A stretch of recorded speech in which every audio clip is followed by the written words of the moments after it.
African Tales by Bibe. George's eyes fluttered open and closed. Opened and closed, then he fell unconscious again. George, a 42-year-old man, had been drifting in and out of coma for the past 48 hours after he had a terrible car crash after the day's work. He had been stabilized by the medical staff at the private hospital in Ikeja, Lagos, where he had been admitted by the people who came to his rescue. But his family subsequently transferred him to a specialist hospital where a neurosurgeon took charge of him. George's mother, Mrs. Umez, sat in the chair close to her son, her eyes closed in a nap. She had not seen the time George opened his eyes. Mrs. Umez was worn out from staying in the hospital since she got the terrible news. A nurse came into the room at this moment and checked George up. She nodded and glanced at the woman sleeping close to her son. She shook her head and quietly left the room. Later, around 1 o'clock in the afternoon, George regained full consciousness, but he had a terrible headache. His neck was still in a brace, and his back was hurting badly. He realized he was in a hospital, and slowly his mind went back to what happened to him. From what he could remember, some crazy driver came out of nowhere and hit him before he could swerve to avoid him. The driver was in the wrong lane and was speeding. His memory was still hazy. "George, I'm so happy you're awake," his mother gushed with joy as the doctor and nurses who had been alerted of his consciousness checked his vital signs. The doctor looked relieved. "Mom, where's Chica?" He winced as his head throbbed. "Your wife went home. She will soon be here," his mother replied, patting his shoulder. "Don't worry. Don't stress yourself, Mr. Umez. You're still in pains." "Doctor," Greg told him kindly, "you're lucky to have escaped death. The airbag played a great role in protecting your chest area." George only stared at the doctor. What about my children? I hope they're not worried. I'll get well." He looked anxious. George's mother smiled sadly and suppressed her tears. "Your kids are fine. They're fine," she assured him. Doc. George's eyes looked scared. "I can't move my legs. I can't feel my legs," he said with a gasp. Dr. Greg closed his eyes briefly, then he patted George's shoulder. "I am not surprised." "Doc, what's wrong with me? What's happening?" George tried to pull himself up in anxiety, but the doctor restrained him. "Don't worry. We have run a series of tests on you, CT scans, MRIs, X-rays, and other neurological exams. The shock of the accident impacted your spinal cord," the doctor explained. "God!" George gasped with furrowed eyebrows. "Your lumbar and thoracic sections were impacted and dislocated, and some ligaments were torn, but we have controlled your internal bleeding, and you're out of danger. However, we're watching you closely," Dr. Greg told him. George rubbed his eyes, obviously troubled. "But what's the diagnosis?" His wounded eyes were fixed on the doctor. "Paraplegia," the doctor said with a deep breath. "Hi!" George's mother shouted in shock. "Paraplegia, that is paralysis from the waist down." George stared at the doctor. "Yes, but don't get worked up. We're still monitoring your situation to know the severity." Doc, will I walk again? Will I walk again?" George's voice was broken.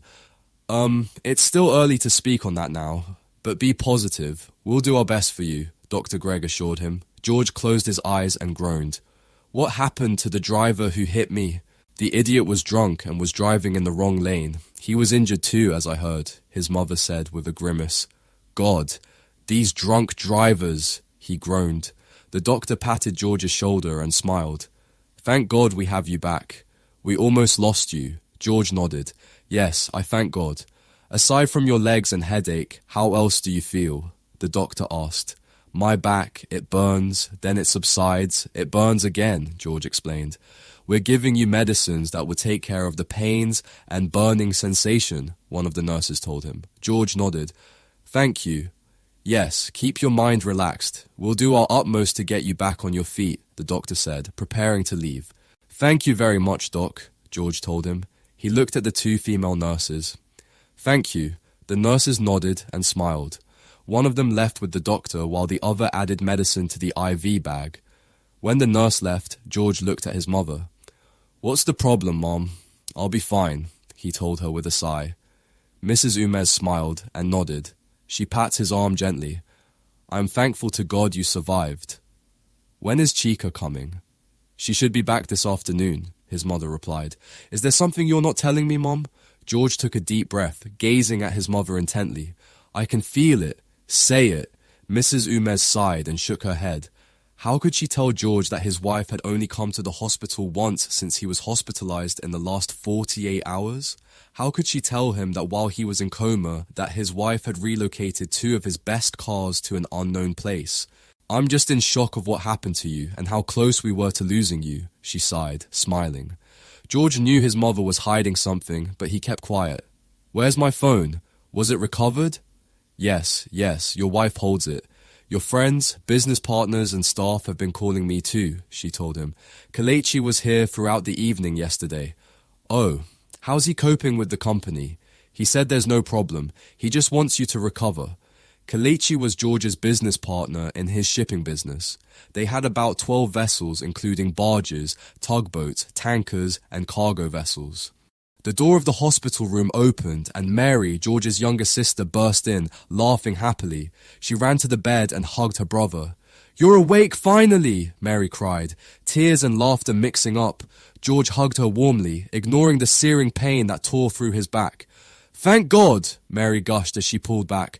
Hi, it will not work for the devil. The devil is a liar, she breathed, her eyes glowing with joy. Thank you, George smiled at her, squeezing her hand. Mom, call Chica. Ask her when she's coming. Tell her I'm awake now, George told his mother. Mary and her mother looked at each other. George pretended not to notice. Whatever that was going on, he will find out soonest. Mary placed the small bag of apples she had come with on the counter. Mrs. Umez dialed her daughter-in-law's number. Put it on speaker, George directed, letting out a deep breath. Please subscribe to this channel and hit the like button. Thank you. Let's ride on. His mother put the call on speaker. Hello, Mom. What happened?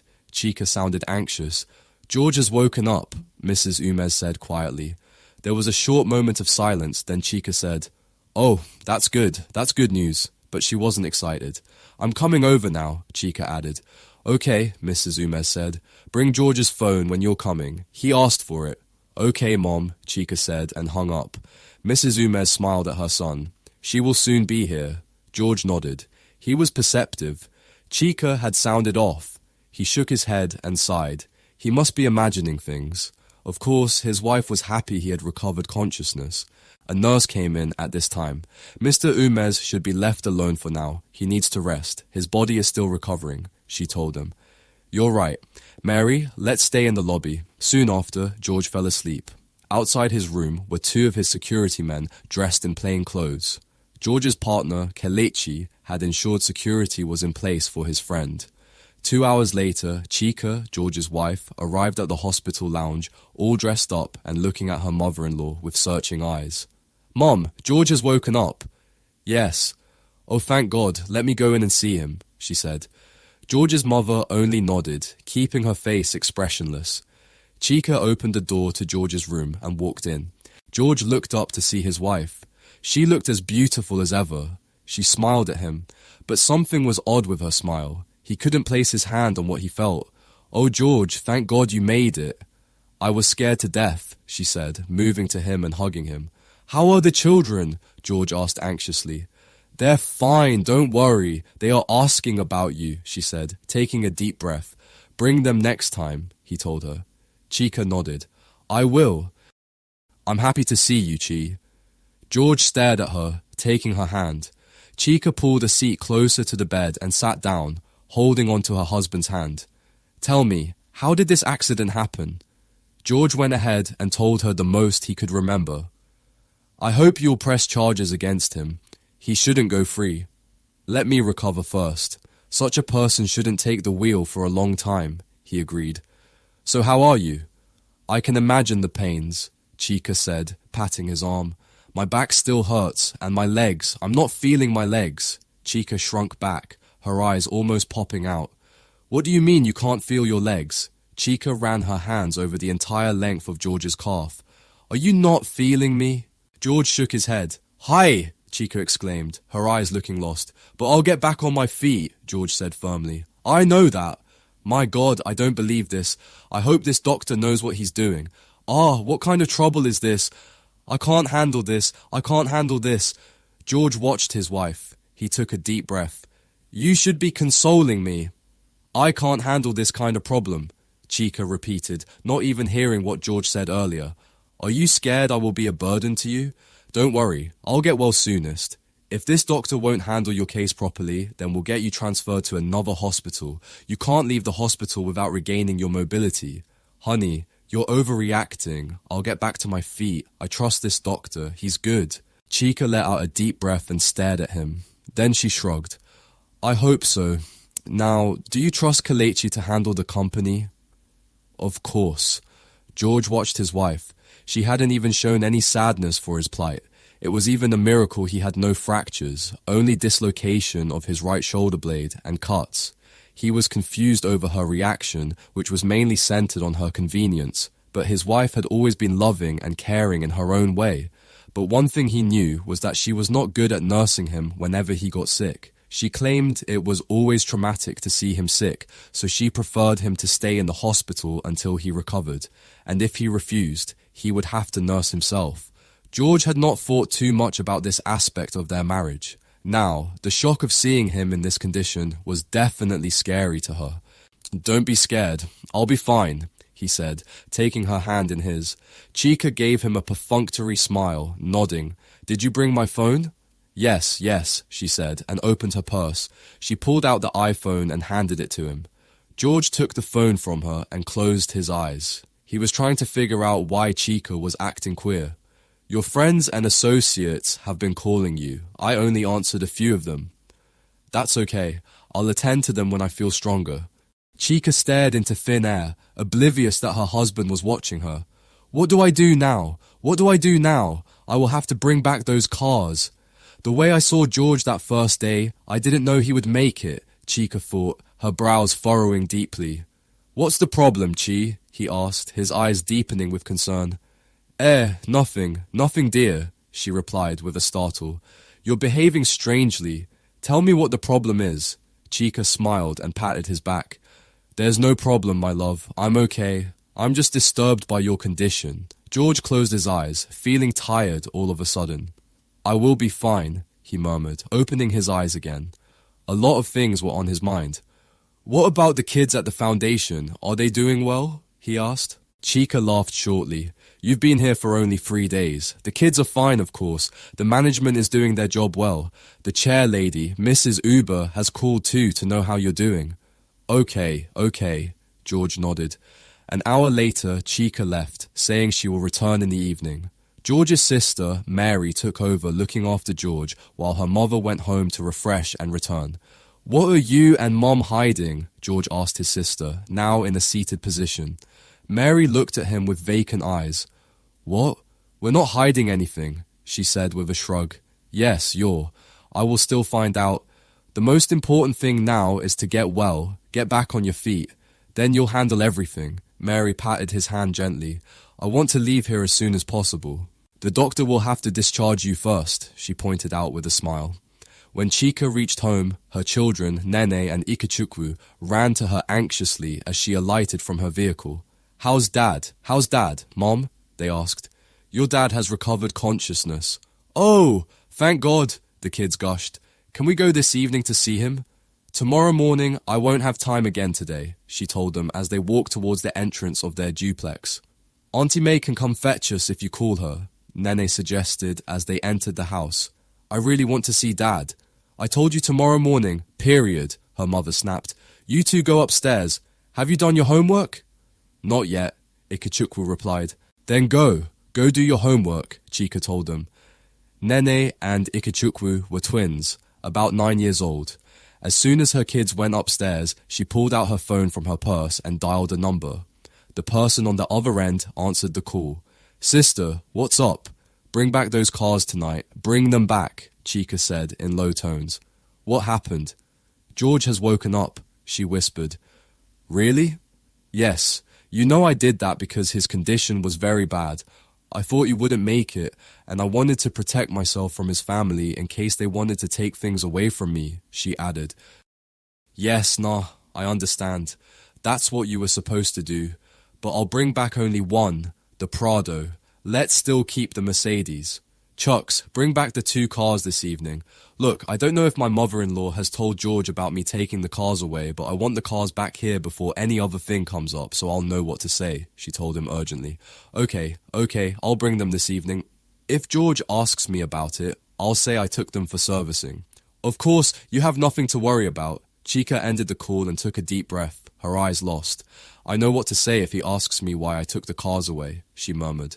Chica walked into the kitchen where their housekeeper, Grace, a woman in her early 50s, was preparing the evening meal. Her daughter, Ngozi, a beautiful young woman about 23, was working with her.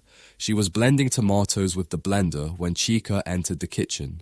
George has woken up, she informed Grace. Grace beamed with smiles and nodded. Mama told me when I spoke with her on the phone, Grace said with relief. Oh, Chica said with a nod. She's told you already. Yes, when I'm done with dinner, I'll go to the hospital and see him. Thank God for sparing his life. Chica nodded. Yes. Okay, just make sure everything is done in the kitchen. When I go in the morning, I'll take some food to him, she said as she left the kitchen. All right, Grace replied. Ngozi walked up to her mother and said in low tones, Mom, if it were me, I can't leave my husband's side. She's not acting like she's hurt. Grace glared at her daughter. Will you keep quiet? Do you want her to hear you? Everybody grieves in their own way. You're not in her mind, so don't say what you don't know, she admonished. Ngozi nodded with a pout. You know what I'm saying is true. You just don't want to agree with me. Are you done with the tomatoes? Gossip. Ngozi laughed softly and went back to work, shaking her head. Around 5 o'clock in the evening, Grace arrived at the hospital and was able to locate George's room. George's mother was there with him when she arrived. The nurse in charge allowed her to stay 10 minutes. When George saw Madame Grace, he smiled. You shouldn't have bothered yourself, Madame Grace, he told her with a grateful smile. I couldn't stay without seeing you. Thank God you're back with us, Grace told him with sincerity. Thank you for your goodwill. How's Ngozi? I hope everything is fine. She's fine. We're fine, sir. And you? I hope your injuries are healing. We're very sorry. George nodded. I'm getting better by the hour, but it will take some time for my wounds to heal, he said, touching his plastered temple where he had sustained a deep cut.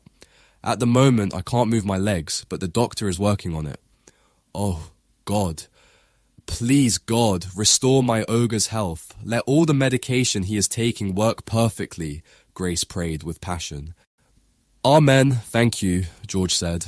You'll get well, Grace added. Then she turned to George's mother. Mama, I hope you're taking care of yourself too while you're here. George's mother nodded with a smile. Yes, thank you for coming. By God's grace, George will be returning home soon. Amen, Grace concurred. I will be on my way now, she told them, walking towards the exit. Is Chica coming this evening? Grace turned to him. No, she said she will come to see you in the morning. Really? George's brows furrowed in thought. But she said she will come tonight, he muttered. Grace finally left and returned home. George slept deeply that night. He slept in a way he hadn't slept in several months. In the morning, he felt better. George stayed in the hospital for 3 weeks and was discharged. His injuries had healed to a great extent, but he was still paralyzed from his waist down. When he came home, he felt much better within himself. He had gotten tired of staying in the hospital. Before he left, he praised the doctors and the nurses and thanked them for taking good care of him. Your profession is one that I have great regard for. Thank you, he had told them. Back at home, George was confined to the wheelchair. He had to stay in one of the rooms downstairs, so some of his clothing, laptop and work table were set up in the room. 3 weeks had gone by since he returned home. George noticed that his wife was distant to him, avoiding helping him if he needed help. He didn't say anything. In the 3 weeks he was in the hospital, she came only 4 times to see him. Though he needed help, especially in getting up from the wheelchair and using the bathroom or getting into bed, George was resilient and struggled by himself to do those things. One evening, Chica came into his room and saw him struggling to lift himself from the bed to the wheelchair as he had not mastered it yet. I think we should hire a nurse to help you with these things, she said, as she moved to assist him. I can't always be around, she added. I'm doing fine on my own, he told her calmly, rejecting her help. Chica staggered back and stared at him. George finally got into the wheelchair and wheeled himself towards the bathroom. He needed to pee. When he was done and returned to his room, Chica gazed at him, hands akimbo. Did you reject my help, honey?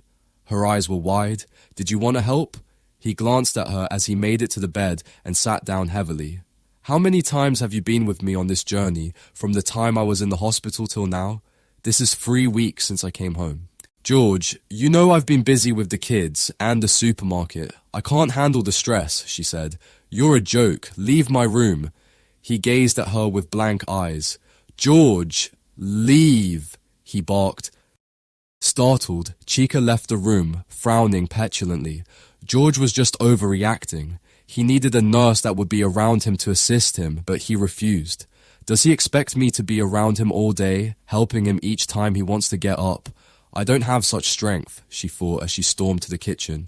Later in the day, George's kids came home from school. Without even eating, they ran to his bedroom to stay with him. When they arrived, George was on a phone call with his partner, Kelechi. Okay, just send the details to my mail. I will go through them. Okay. I hope there's no issues with the OMA 301 vessel. The client is keeping to the terms? Yes, there's no issue. Everything is in control. My wife and I will visit you tomorrow evening, okay? Daddy! The twins called excitedly as they flung themselves on his bed. Okay, Casey, I'll be expecting you guys, he said, and hung up the phone. Oh, you're back from school? Yes, Daddy, they said, and greeted him. The twins crawled up to him on the bed as he was seated on the bed too. Dad, how are you? Have you started feeling your legs? Nene asked with concern. George smiled at her. Not yet, but don't worry. I'll be fine soonest, he assured her. Should I bring your medicine for you, Dad? Ikechukwu asked, touching his dad's arm. Not now, son. You'll help me take them at night, okay? George caressed Ikechukwu's head. Okay, Dad, the boy agreed. Few moments later, Chica came into the room. Children, your lunch is ready. Go, eat now, she told them.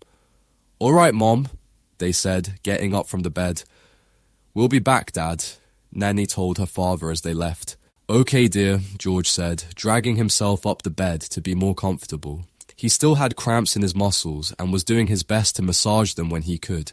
The pain in his back was still there, only it wasn't as bad as it was 6 weeks ago. 2 physical therapists came 3 times a week to help him through his personalized exercises that were aimed at increasing the range of motion, strengthening his muscles, and improving the general physical function of his body.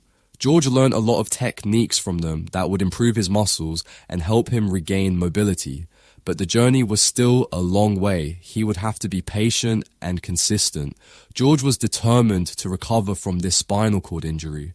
The physical therapists stretched his legs and massaged his leg muscles to ease spasticity, which has to do with muscle contractions due to misfiring of communication between the nerves and the brain. George mastered the different types of exercises he needed to be doing. His therapists made him understand that while he would be consistent in his practice, he would give himself intervals of rest after each session. This is where Chica, his wife, was supposed to come in and help him where he couldn't actualize the exercise perfectly after the therapist had gone, like stretching his legs, moving his legs for him and helping in massaging his muscles. But she always left home in the morning and returned home late, citing having a busy schedule. It had dawned on George that his wife wasn't interested in his recovery. He couldn't believe it. If not for his kids, who came regularly to his room to cheer him up, his mother, sister, Mary, and Madam Grace and her daughter Ngozi, who encouraged him, he would have felt more desolate. But it still hurt that Chica showed no genuine interest in his recovery. George's mother and sister had come to stay with them in their home. Both of them stayed in the same room. Mary and her mother contemplated several times when it was right to let George know what his wife did when he was still in coma. I think we should wait till brother gets back on his feet. The news may affect him badly. Let it affect him. He needs to know the truth. I'm just holding my peace because George is the one to handle this matter the way he wants. Do you know what it means for a woman to be more concerned about cars than her husband lying unconscious in the hospital? Her mother stared at her. It's bad. Mary agreed with a nod. It's very bad. And do you see her helping her husband like a wife should do? In the morning, she's out and comes home late, George's mother said. But before the accident, she was all lovey-dovey. Mary shook her head. Mary did everything she could to help her brother. She volunteered to take a long leave from her work at a multinational telecom company so she could help her brother in his recovery journey. But George refused. Then we'll hire a nurse or any caregiver that would always be around to help train your legs, his mother said during the discussion. The therapists don't stay that long on their visits, and since your wife is claiming to be a busy woman this time, we have to replan, she added. George let out a deep breath and gazed at her mother. He smiled at her. Mom, you worry too much. I'm improving. It's a gradual process, he told him. You know the therapist said being consistent in your exercises and practices will help rewire your nervous system and send the right communication to your spinal cord, Mary pointed out. George laughed. Yes, I know. So, have you become a doctor now, giving me medical analysis? He laughed. I think you guys are overreacting. I'm exercising on my own as well. It's not the same, his mother said, shaking her head. But Mom, on a serious note, I don't want any nurse or caregiver. Don't. I'll pull through on my own, he told her. For a woman who told her brother to take away 2 of your cars when you were still in a coma, I am not surprised, George's mother said suddenly. Mary scratched her head, looking at her brother with bated breath. George's head snapped up. What did you say, Mom? His voice was hoarse suddenly. George's mother nodded and repeated herself. What? George was shocked and only stared into thin air. He swiped his palms across his face and took a deep breath. Mary, call Chica for me, he instructed. Few minutes later, Mary and Chica returned to George's room. Chica smiled, moving towards her husband. You sent for me, honey, she said, sitting beside him on the bed.